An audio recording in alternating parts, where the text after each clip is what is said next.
Antes del Imperio Romano, en lo que hoy es Países Bajos, se encontraban tribus germánicas y frisonas. En el asentamiento en el Rin se creó la tribu Batava. Luego la expansión del imperio llegó hasta la zona y para principios del siglo I ya habían dominado todo el territorio. Fueron los romanos los primeros en crear ciudades como Utrecht. Con el imperio llegaron los francos y los sajones a ocupar algunas regiones del territorio.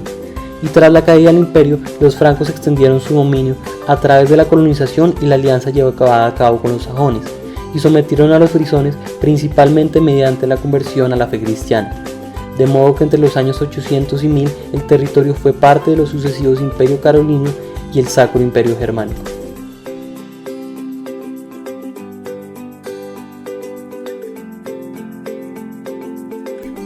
El primer paso crucial hacia la consolidación de un Estado de los Países Bajos se dio algunos siglos después, en 1433.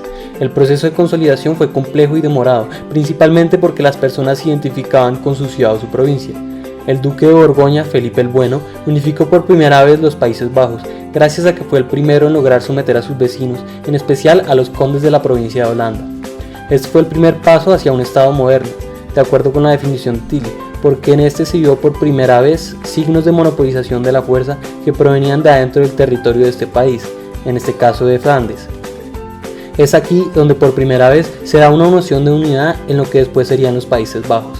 Es importante mencionar que lo que impulsó la consolidación fue una concentración previa al capital, como Tilly reconoce, pues entre las diferentes provincias ya se presentaban importantes relaciones comerciales, y se cree que fueron poderosos capitalistas los que incitaron al duque a unificar los territorios porque eso era conveniente para ellos. Luego, el territorio pasó a ser dominado por la Casa de los Habsburgo en el siglo XVI, y Carlos V reiteró la unidad administrativa de lo que en el momento eran 17 provincias, lo que mantuvo el proceso de consolidación entre ellas.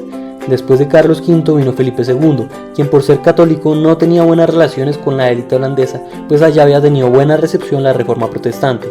Él quiso eliminar a los protestantes, quitarle autonomía administrativa a los holandeses y centralizar aún más los impuestos hacia España. Por supuesto, todas estas medidas generaron controversia en los Países Bajos y llevaron a una revolución en 1568, con lo que se conoció como la Guerra de los 80 años. La Guerra de los 80 años fue fundamental para la conformación del Estado holandés, porque en ella se presenta por primera vez una unión voluntaria de las provincias de los Países Bajos en la Unión de Utrecht de 1579. La familia Orange, quien es la familia real actual de los Países Bajos, fue la que lideró la Guerra de Independencia. Fue una guerra muy larga, pero finalmente la independencia se firmó en 1648, obteniendo como resultado la formación de la República de las 7 Provincias Unidas. Aquí nace realmente el sentimiento de identidad nacionalista, pues se crea un Estado que le pertenece a sus habitantes, por lo menos en teoría, y se refuerza el sentimiento de identidad gracias a la lucha unida de las provincias que se dio por casi un siglo. El fin de la Guerra de los 80 años marcó la cima de la expansión comercial holandesa y dio comienzo a la Edad de Oro. Los Países Bajos se consolidaron como Estado gracias al gran flujo de capital que tenía su economía. Este territorio se caracterizó por el desarrollo temprano en los mercados, especialmente en las ciudades de la región de Holanda. El alto grado de urbanización fue resultado de impulsor de este proceso. Entre el siglo XIV y el siglo XVI, la tasa de urbanización pasó del 10% al 40%.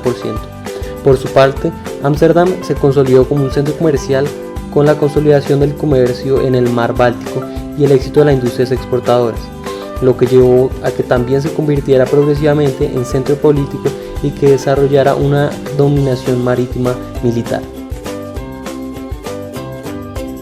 La balanza comercial superavitaria de los Países Bajos permitió, en determinados momentos de la historia, hacerse de un ejército capaz de afrontar los requisitos de la época. El ejército con el que se contaban los Países Bajos era mayoritariamente compuesto por mercenarios contratados, puesto que inicialmente no tenían la coerción necesaria para el reclutamiento dentro de la población. Un paso importante se dio en la segunda mitad del siglo XVII, bajo la dirección de Guillermo III de Orange, capitán general de la República, pues es en este momento en el que el ejército se centraliza y se vuelve permanente, llegando a resistir los ataques de Luis XIV, quien había invadido el territorio. Además, en los Países Bajos la acumulación de capital fue crucial para la formación de los ciudadanos y el Estado mismo, pues el marco institucional se desarrolló en favor de la economía comercial, a la vez como garante y como resultado. En este sentido, la protección de los derechos de propiedad de la tierra se desarrolló desde el siglo XII, comenzando así a dar forma a la noción de ciudadanos con derechos civiles. Persiguiendo este objetivo, las autoridades centrales crearon tribunales locales para registrar las escrituras de transferencia de propiedad con intereses fiscales, lo que permitió también una relación directa con los ciudadanos de las provincias. Por lo tanto, es interesante resaltar el alto nivel de libertades personales y legales que tradicionalmente poseían los habitantes del territorio debido a su tradición de libre comercio, especialmente en regiones como Drente y Frisia, lo que permitió un paso relativamente fácil hacia la adquisición de derechos de la población propia de un Estado moderno.